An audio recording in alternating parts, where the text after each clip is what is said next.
Assalamu alaikum, Türkmen Portal web saytymyzyň mehriban tamaşaçylary. Her hepdäniň dinç güni siziň üçin taýýarlanýan ýörüýte bilesin gelýän gepleşigimiziň bugünkü sany hem siziň bilen. Siz häzir wagtda bir dünýäde ýaşaýasy pikir edýän bolsaňyz, onda ýalňyş ýaňar. Biz häzir wagtda maddi dünýä bilen birlikde virtual dünýäde, ýagny internet torunyň giňişliklerini hem ýaşaýar. İnternet torundan peýdalanmak ennigi durmuşymyzda şeýle bir ornaşyp durwelin, hatda oňa güýmenip çaýyň ýa-da kofýamyzyň nädip soňýanyny hem duýmanar. Onun maglumat gory ummasyz giňişligi eýleýär diýsegem diňe bärden gaýtdygymyz bolar. Ol çäksizlik, san bilen aňladyp bolmaýan müçwerdir. Aslynda internet näme? Onu gysgaça şeýle düşündirip bolar.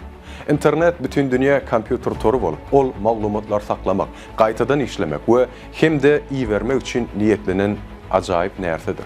Bunun sebebi adamlar diňe bir golaýdan näle uzak aralykdan maglumatlar alşmak islegi bilen baglydyr. Maglumat toruny gurmak pikiri 1960-njy ýylda Amerikaly alim Joseph Licklider tarapyndan galaktika tor düşünjesi bardaky belliklerine teklip edildi. Kompýuter torlary arkaly habarlara berilmeginde paket kommutasiýasynyň nazary esaslary bolsa, bu ugurda Amerikaly alim Leonard Kleinrock'un 1961-nji ýylda çap edilen makalasynda belirlendi. Bu nazariýetlerdir makalalar şeýledir. Olarda beýan edilen pikirler internetin döredilmegine itergi berýär. Interneti döretmek ugrundaky ilkinji amal ädim 1967-nji ýylda ARPANET, ýani ARPANET paket toruny gurmak meýilnamasyna hödürlen ARPA, ýani Amerikanyň Birleşen Ştatlarynyň goranmak ministrleri tarapyndan durmuşa geçirildi. 1969-njy ýylyň 2-nji sentýabrynda Leonard Kleinrock'un ýolbaşçylygyndaky alimler topary bir kompýuterden başga bir kompýutere kabel arkaly maglumat geçiriş kanalyny döretmegi başarýar. Şol pursat hem internetin döwrüniň başlangyjy hökmünde taryha altyn harflar bilen ýerildi.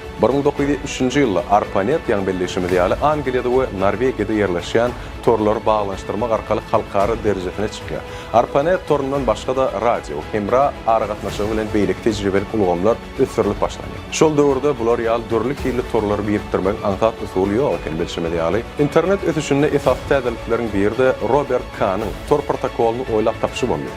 Onun esasında 1973-nji ýylda alim Vinton Cerf bilen bilelikde TCP we IP protokollar, ýani Transmission Control Protocol hemde Internet Protocol işlemp edildi. Bu ähli maglumat geçiriş protokolu, ýagny dörli kompýuter programmalarynyň arasynda maglumat alş-çalş ýörelgelerini kesgitleýän düzgünler toplamydyr. 1983-nji ýylyň ýanvar aýynda ARPANET TCP we IP protokoluna geçdi. Şol ýyldan başlap özleri alş-çalş edilýän torlar düşünjesi aňlatmak üçin internet adalygy gysgaçadan ulanyp başlady. 1989-njy ýylda oýlap tapyjy Tim Berners-Lee tarapyndan işlenip edilen bütün dünýä kerew taslamasy amala aşyryldy. Bütün dünýä kerewiniň, ýagny World Wide Web'in peýda bolmagy internetin hasy giňden ýaýramagyna we ösmegine güýçli depkinde itergi berdi. 1990-njy ýylda almy jemgyýetçilikde ilkinji text browser tanışdyryldy. Munda hipersilkalardaky, ýagny hipersilkalar bilen baglanşykly tekst faýllaryny online görmäge mümkinçilik berdi. 1991-nji ýylda bu browsera girmek giň halk köpçüligi üçin elýeterli boldy. Ýöne onuň almy jemgyýetiň daşyndaky peýdalanşy biraz haýalrak boldy. 1994-nji ýyldan başlap Mosaic browserynyň Windows we Macintosh görnüşlerini çykmagy we onuň ýytry Netscape Navigator hemde Microsoft Internet Explorer browserlarynyň gysgaça wagtyň içinde giňden ýaýramagy internetin ilki Amerikanyň Birleşen Ştatlaryna, soňra bolsa bütün dünýäde meşgullyk kazanmagyna esas bolup hyzmat etdi. 1995-nji ýylda NSF internet üçin jogapkärçiligi hususiyetçiligi geçirdi. Bu täzirçilik üçin edijileriň we internet hyzmatlaryny sarf edijileriň giýriminiň giňelmegine sebäp boldy we ol tez wagtdan dünýäde milliónlarça kompýuterler we yüzlerce milyon adamları ýözary bileleşdirdi. İnternet adama täze güýdüýetin bilen täzeçi pikirlenmäge usul berdi. Ol adaty durmuşyň ýeňilleşmegini üçin etdi. Adamyň bilimine bolan teşniligini gandyrmagyna şert boldy.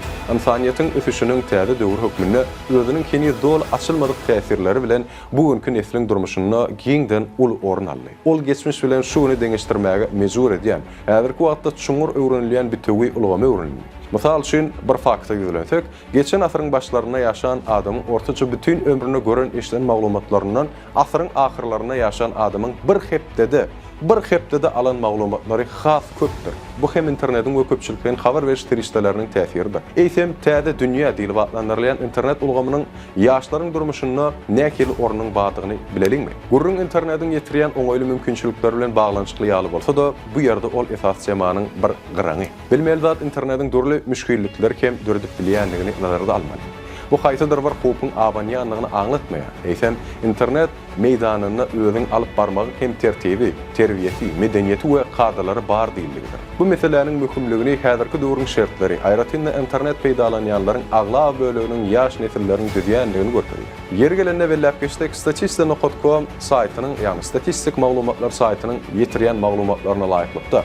Häzirki wagtda internetden peýdalanýanlaryň köp bölegi 14-den 20 ýaş aralygyndaky ýetkinjeklerdir we ýaşlardyr. Başga bir misaly gözlensek, isimizdäki iýulyň statistik maglumatlaryny häzirki wagtdan yer ýüzünde internet peýdalanýanlaryň 5 milliard 160 milyon adamdan hem geçenligini aýdýar. Bu bolsa geçen ýyllaryň netijesi bilen deňeşdirilende 7 göterim köp diýildigidir. Internete el ýeterliligi bolan bu adamlar yer ýüzüniň ilatynyň 3-den 2 bölegini eýleýär. Gepleşigimiziň şu ýerine internet tory barada täsin maglumatlaryň bir näçesini siziň dikkatiňize ýetirmeýsizler. Onda näme? Öňsüzje diňler. Norwegiýanyň ilatynyň 98 göterimi internetden peýdalanýar. Gödüňize gelýärmi? Bu sanaw hatda has kiçi çağlar we iň uly ýaşly garrylar diýär.